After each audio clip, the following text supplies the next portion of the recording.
राम राम। मेरे चैनल पर आपका स्वागत है। ये एक नया चैनल है, इसका नाम है फिजी में हिंदी, और इसमें मैं फिजी के रचनाकारों की रचनाओं को आपके सामने प्रस्तुत करूंगी। इस कार्यक्रम के माध्यम से मैं आपके सामने सिर्फ साहित्यिक रचनाएं ही नहीं, बल्कि वो हर रचना, वो हर कार्य प्रस्तुत करूंगी जिसके कारण हिंदी आज भी फिजी में बनी हुई है। 1879 से 1916, 1879 से 1916 तक लगभग 60,000 भारतीयों को फिजी लाया गया, एक बंधुआ मजदूर के रूप में, गिरमिट प्रथा के अंतर्गत। गिरमिट अग्रीमेंट का ही एक बिगड़ा हुआ रूप है।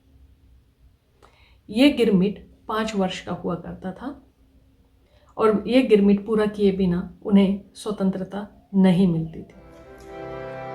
कवन नगरिया में तोहरा बसेरवा, कवन नगरिया में तोहरा बसेरवा, हमरे गयल कब आवेगी बटुहिया, हमरे गयल कब आवेगी बटुहिया, दिन दिन महीनेवा पनिया ही पनिया, दिन दिन महीना पनिया ही पनिया, दिन दिन महीना पनिया ही पनिया, पहुँच गईले फिजिया सुरिया जहजवा, पहुँच गईले फिजिया सुरिया जहजवा।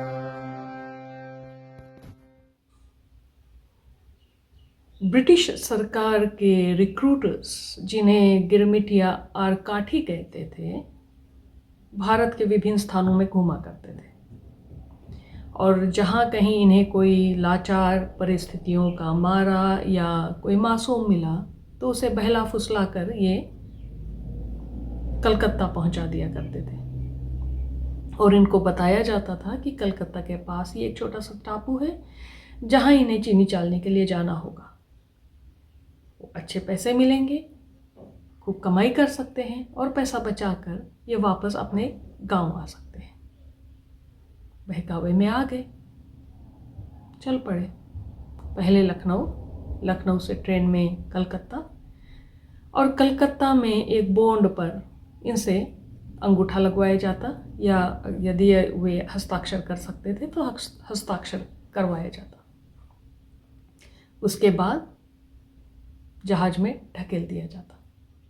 अब मैं आपको बताती हूँ कि फिजी में गिरमिट काल के समय अधिकतर भारतीय भारत के किन भागों से आए। इस उत्तर प्रदेश राज्य की राजधानी है लखनऊ।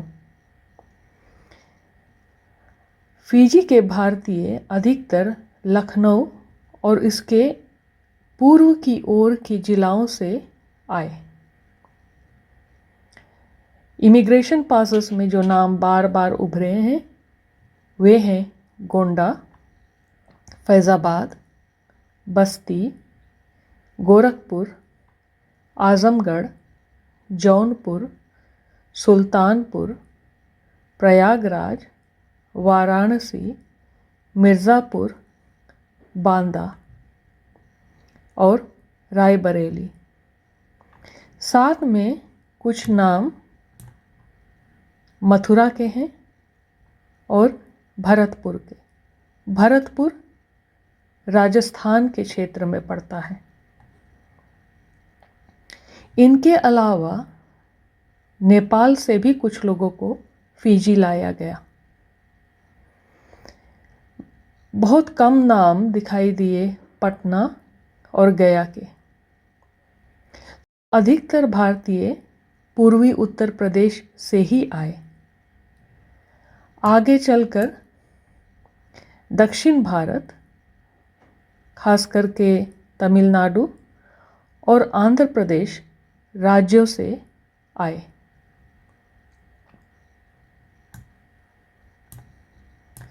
इन्हें लखनऊ में इकट्ठा किया जाता था और वहाँ से ट्रेन में बैठाकर कलकत्ता लाया जाता था और कलकत्ता में पाल वाले जहाज में बैठाकर 3 महीने की यात्रा करके ये फिजी पहुँचते थे।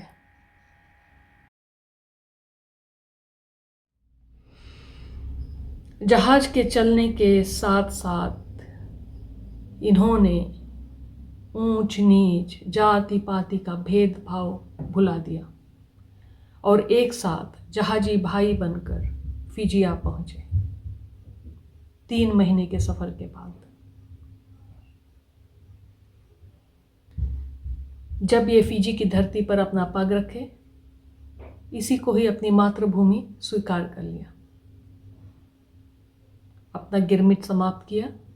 भले ही गिरमिट के दिन कुछ आसान तो थे नहीं और कुछ अच्छे भी नहीं। गिरमिट काट बहुत दुख झेले, गिरमिट काट बहुत दुख झेले, गिरमिट काट बहुत दुख झेले हो। खेतवा में चाबुक चलावे रे फिरंगिया, खेतवा में चाबुक चलावे रे फिरंगिया। गिरमिट समाप्त करने के बाद ये फिजी के उत्थान में लग गए।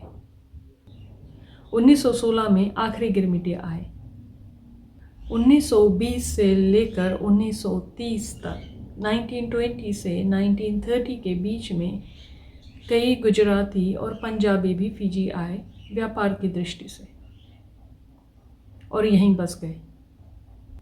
फिजी के उत्थान में भारतीयों का योगदान कुछ कम नहीं। तब से लेकर आज तक 142 वर्ष हो चुके हैं, 142 ईयर्स। और इन वर्षों में हम यहाँ के आदिम निवासियों तथा अन्य जातियों के साथ साथ मिलकर रहते आए हैं। उनके स्वभाव, उनकी संस्कृतियों का हम पर भी अच्छा प्रभाव पड़ा और आज हमारी एक अपनी ही पहचान है, हमारी अपनी ही संस्कृति है, फिजी भारतीयों की संस्कृति। हमारी अपनी बोली है, बातचीत की भाषा, जिसे हम फिजी हिंदी कहते हैं। इस देश में कई सत्ता पलटाव हुए, मिलिट्री कूज हुए और फिजी के कई भारतीयों को इस देश को छोड़कर जाना भी पड़ा। आज वे जहाँ कहीं भी हैं, चाहे ऑस्ट्रेलिया में हैं, चाहे न्यूजीलैंड में हैं या अमेरिका में या किसी अन्य देश में, हृदय से आज भी वे फिजी से जुड़े हुए। ऐसा कुछ है कि फिजी के साथ हमारा ये नाता टूट नहीं सकता, चाहे कुछ भी हो जाए।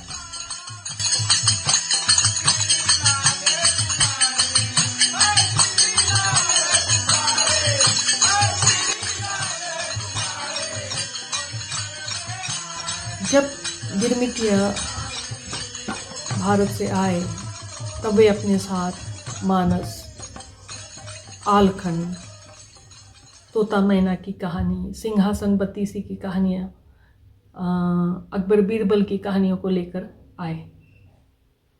और गिरमिट काल में रात्रि को जब एक साथ बैठते तो अपना दुख भुलाने के लिए वे इनका पाठ करते, किस्सा कहानियों को सुनाते।